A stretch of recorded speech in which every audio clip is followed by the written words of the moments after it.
Okay, so we let us start the class. इसके पहले isomerism आपने किया था जिसमें चेन आइसोमर्स ड्रॉ किए थे आपने। आप लोगों को याद होगा कि जैसे C4H10 के आपने चेन आइसोमर बनाए थे, एक जिसमें all 4 carbon of butane are in a straight chain, और इसका नाम क्या लिखा था? दो तरह के नाम मैंने बताए थे, ब्यूटेन और एक बताया था एन ब्यूटेन। दोनों में क्या डिफरेंस था बता बेटा?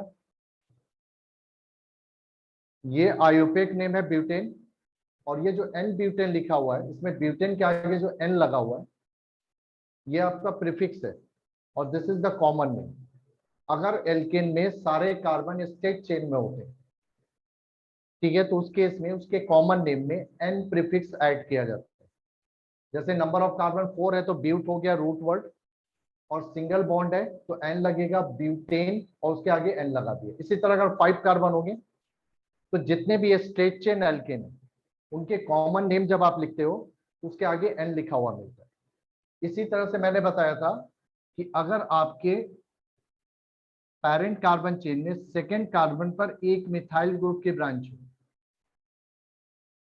तो इसको लिखा जाता था आइसोब्यूटेन।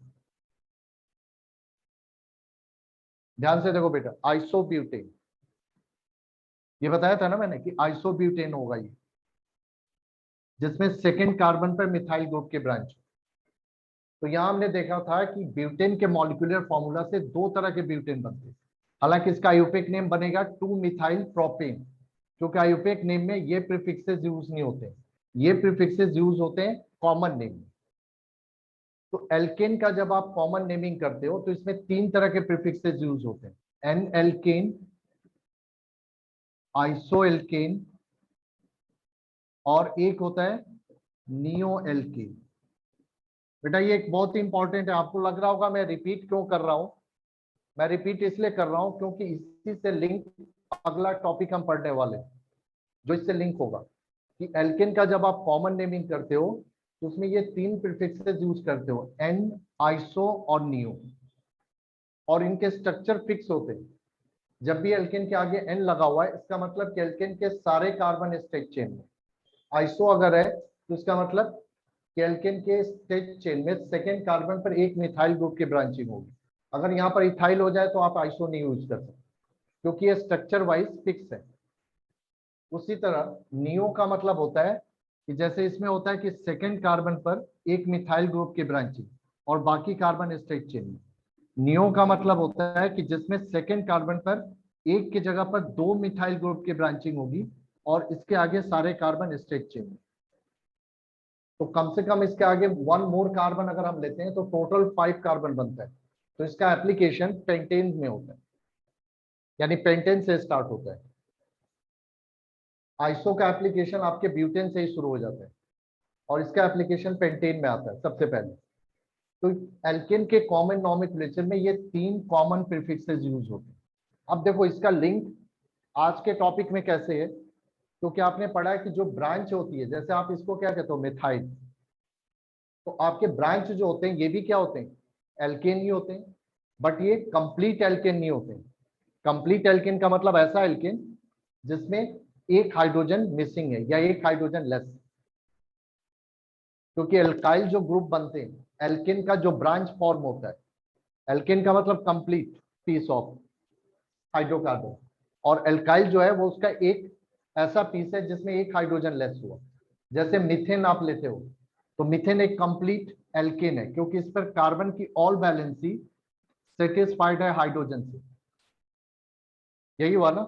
तो ये कंप्लीट एल्केन है, लेकिन एक हाइड्रोजन अगर हम हटा दें तो ये एक इनकम्प्लीट एल्केन बनता है, और इसी इनकम्प्लीट एल्केन को आप क्या कहते हो, एल्काइल ग्रुप।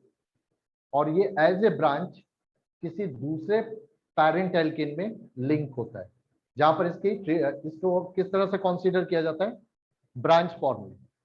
यस बेटा, क्लियर है?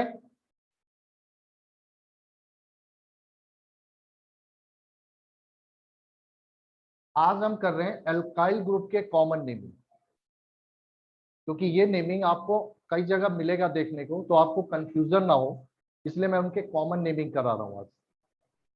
तो इसी से लिंक हो रहा है कि जिस तरह एल्केन के कॉमन नेमिंग में ये 3 प्रीफिक्सेस यूज होते हैं, एन, आइसो और नियो। तो जब आप एल्काइल ग्रुप की कॉमन नेमिंग करते हो तो वहां पर भी प्रीफिक्सेस यूज होते हैं, और यहाँ पर 3 के जगह पर 5 प्रीफिक्सेस यूज होते हैं।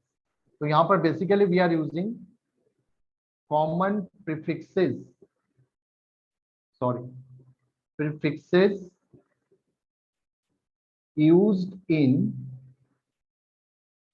naming of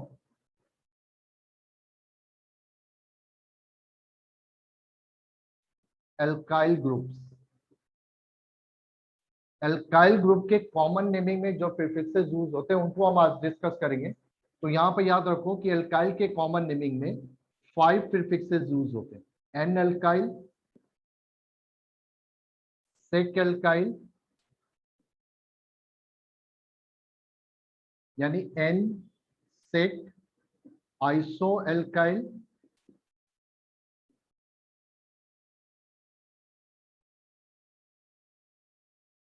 neo alkyl, neo prefixes, और एक आएगा टर्ट एल्काइल।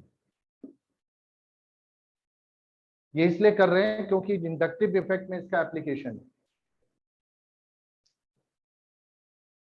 एल्काइल ग्रुप के कॉमन नेमिंग में ये आपके 5 प्रीफिक्सेस यूज होते हैं, n, sec, iso, neo and tert. तो आज इसका एप्लीकेशन करना हमें सीखना है कि कैसे ये अप्लाइड होते हैं।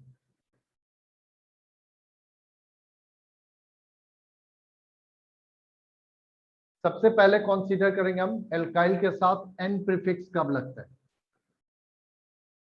When we are using n prefix. देखो एल्काइल का मतलब है कि ये किसी एल्केन में लिंक होगा, किसी पेरेंट कार्बन चेन पर लिंक होगा एज ए ब्रांच बॉन्ड। अगर आपके एल्काइल ग्रुप के सारे कार्बन स्ट्रेट चेन में, इसका एप्लीकेशन याद रखना 3 और मोर से स्टार्ट होगा एन एल्काइल का, यानी मिथाइल और इथाइल में सबसे पहले हम एन एल्काइल को ले रहे हैं। मैं इसको मिटा रहा हूं, सिर्फ एन एल्काइल को हम लेके चल रहे हैं। पहले ये पहला आपका हमारा होगा। रिमेंबर कि मिथाइल और इथाइल में कोई भी प्रीफिक्सेस यूज नहीं होते, उनके कॉमन और आयुपेक नेम सेम होते हैं, प्रोपाइल से आपका चेंजेस आता है। तो अगर आपके एल्काइल ग्रुप में, यानी ये 3 और मोर कार्बन से स्टार्ट होगा, अगर आपके एल्काइल ग्रुप में 3 या 3 से ज्यादा कार्बन है तब उसके साथ एन लगा सकते हो, प्रोवाइडेड कि अगर उस एल्काइल ग्रुप के ऑल कार्बन स्ट्रेट चेन में। यहां पर देखो फ्री वैलेंसी होने का मतलब है कि ये वैलेंसी लिंक होगी किसी पेरेंट चेन। अगर आपके एल्काइल ग्रुप के सारे कार्बन स्ट्रेट चेन में लिंक है, यानी ऑल कार्बन आर